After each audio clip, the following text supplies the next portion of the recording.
In this video, we will cover an interesting and revolutionizing topic that may change what we are used to see on spaceflight. Even though we're talking about two specific thrusters, which are the ion and the plasma thruster, these are involved in what are called electric propulsions. But what are these thrusters' idea? Well, the general idea is to give charge to the atoms and take advantage of it to make propulsion on spacecraft. Depending on the type of propulsion is the technique, propellant, and requirements of spacecraft that are needed. Here is where ion and plasma thruster enters, because they approach different and have different output characteristics such as the impulse. Nowadays, this technology is implemented for adjusting orientation or secondary propulsors. But the idea is to have a working main engine because this will help carry less propellant mass and obtain far better impulse and by this higher velocities. EP background. Technology of electric propulsion EP makes up a wide variety of strategies for achieving very high exhaust velocities in order to reduce the total propellant burden and corresponding launch mass of space transportation systems. EP can produce a variety of exhaust velocities and payload mass fractions at higher levels than those of the most advanced chemical rockets. Thrust densities of chemical systems are much lower, however, produce longer flight times and way more complex mission trajectories. Also, these systems require space-produced electric power processing equipment. Conventional chemical rocket processes, in most cases, are not suitable option for these types of long time period missions. Historically, these fields have been subdivided into three categories: electrothermal propulsion, where the propellant is heated by some electrical process, then expanded through a suitable nozzle; electrostatic propulsion, where a propellant is accelerated by direct application of electrostatic forces to ionized particles; and electromagnetic propulsion, where the propellant is accelerated under the combined action of electrical and magnetic fields. Between the chemical rockets and the electric thrusters, there isn't so much difference on the principles, because both accelerate mass and liberate it from the rocket. The only difference is that the mass of thrusters has the form of energetic charged particles. To determine how it works and be able to produce a far better understanding of efficiency, the procedure is starting with force and momentum. After some math is determined at the relation between change of the velocity, impulse, and propellant mass as the image shows. With this relation, it is clear that can be reduce the mass of the propellant but has to be efficient and have a very good impulse in order to improve the velocities. Some atoms like xenon or helium can achieve 100 km per second or even 1000 because of that. Another important aspect is the transfer of force, and because each thruster ionizes and accelerates different atoms, the method to transfer is also different. Just by giving an example, the ion thruster produces ions in the plasma source and accelerates electrostatically by the field between two or more grids. So, the net force from the grids is the thrust and is transferred by the electrostatic force between ions and the grids. Plasma is a state of matter similar to a gas, but with cations and anions in equal measure, in such a way that the charges cancel each other out and the overall gas is neutral and has conducting properties. The main objective is to manipulate the ions within the plasma with a magnetic or electric field in order to accelerate them. The main way of doing this is as follows. One of the most common ways to generate an ionized plasma is by the resonance that occurs when electromagnetic radiation is introduced to a system where an electron is moving in a circle within a magnetic field due to the Lorentz force. If the frequency of the incoming radiation matches the natural frequency of the electron in the magnetic field, resonance will occur. If this is done in the context of a gas, the result is that the atoms within the gas will release electrons, thus partially ionizing the gas and creating a plasma. The angular velocity of the electrons is given by the following expression, where E is the electron charge, B is the magnitude of the magnetic field, and M is the relativistic mass of the electron. This equation can be easily derived from the centrifugal acceleration coming from the Lorentz force and knowing the expression for angular velocity. From this, we can deduce the frequency of the incoming wave needed to cause resonance and generate a plasma. The gamma factor is needed due to the fact that in the large-scale trips that the satellites make, relativistic correction for precision is needed. The study of the dynamics of the plasma, that is, speed distribution of the ions and application of fluid dynamics as well as Maxwell's equations, is called magnetohydrodynamics and is the main application of plasma physics in this context.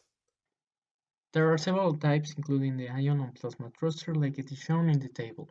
The ion thruster is an electrostatic type due to the use of Coulomb force for acceleration. The impulse may be between 25 and 3600 seconds with xenon. In the image, we can appreciate the representation of the mechanism that involves its thruster. It is visible the ionization and the grids and how it is expelled. With the plasma thruster is an electromagnetic type because ions accelerate by Lorentz force. The particles are partially ionized through an arc and are accelerated past the magnetic field. The impulse goes from 850 to 2000 seconds depending on the type of plasma engine. Here, the image represents the PASIMR engine, which is a plasma-based thruster. The differences are not drastically visible, and it changes depending on the mechanism and if you want to start and end with plasma or with Magnetoplasmadynamic thruster. Current runs through a roll-shaped cathode and a tube-like anode at the center of this, with a high current arc stuck between the two in such a way that the propellant is ionized, creating a plasma. At the same time, the current flowing through the anode and the cathode generates a magnetic field, pushing the ions out of the engine via the Lorentz force, creating thrust. Advantages. Ion thrusters. Although considered the most complex EP systems, ion engines have been the most thoroughly developed and tested of all EP devices. Their attention focuses primarily from their maturity, demonstrated long lifetime and high efficiency, over 65%, a useful exhaust velocity. MPD can provide specific impulses in range up to 8000 sec and thrust efficiency over 40%. The self-filled MPD has the capability of processing considerably high power levels in simple, compact, and robust device that can produce thrust densities of 105 newtons. These features have projected the steady-state MPD especially attractive for the energetic deep space missions requiring high thrust levels. Hall thrusters, in view of their high specific impulse, relatively high efficiency, and high thrust density, Hall thrusters continue to be developed by industry and government for purposes of orbit insertion, attitude control, and drag compensation. These include efforts to lower the beam divergence, to reduce electromagnetic interference, and to lower erosion rates. Future research. Notable research is being made into the so-called quantum vacuum thruster, a theoretical thruster which should require no propellant, thus being limited only by the energy availability of the vacuum itself. The basis of this is quantum field theory and the uncertainty principle. In quantum field theory, interactions between particles are described via scattering, which is a phenomenon explained by virtual particles. Virtual particles are transient fluctuations of a field which govern particle interactions, and mathematically they are the Green's function associated with the wave operator. While the associated solution of a wave equation is a wave function describing a real particle, its Green function, associated with an impulse response of a system, describes the creation of virtual particles within a field, as allowed by Heisenberg's uncertainty principle, which tells us that one cannot know with certainty the energy of a particle at a specific point in time. What this implies is that at any given time there could be fluctuations in energy within a quantum field in such a way that the uncertainty principle is followed. A rule of thumb in physics is that if an event is not impossible, it's compulsory, so these fluctuations of energy in vacuum indeed do happen, with fluctuations occurring in the quantum field, which is called the second quantization, just as quantum particles are the first quantization. As such, all points in space, even the vacuum, are said to be in zero-point energy fluctuations constantly, which in the context of having an applied electromagnetic field, whose quanta is the photon, contains fluctuations of virtual particles with an infinite number of wavelengths. A consequence of these fluctuations is the Casimir effect. Physical forces arising when two uncharged conductive plates or mirrors are close together, amplifying certain frequencies of the virtual particle and causing more energy density to be present between the plates, thus making them move closer together via a tiny force on the order of Planck's constant. This is a very tiny force and the plausibility of such a system is very debated and research is still being made into it, but is nonetheless a very interesting possibility to theoretically be able to have a no-propellant system, only taking energy from the vacuum. Of course, research is also being made in classic thrusters such as the MPD thruster, such that in the future they will be able to achieve speeds of up to 100,000 meters per second via hydrogen plasmas. Conclusion: Ion and plasma thrusters are on a slow but steady way to be our principal transportation method for interplanetary voyages, presenting advantages as higher specific impulses and throttle levels, and better efficiency than conventional chemical rockets. It seems like it's only a matter of time for EP thrusters to take over the way and start performing a considerable percentage of the future space missions.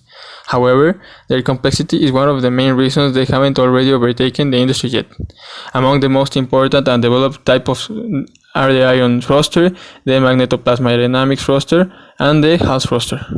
However, chemical rockets will still be visualized as the Earth orbit escaping transportation method for the near future missions at least. Other advances in new theories and technologies have risen as inspiration from the EP technology development and its constant success. Still more progress, experiments, and implementations of these thruster technologies are to be made before any deep space mission starts on its way for human investigation, exploration, and establishment.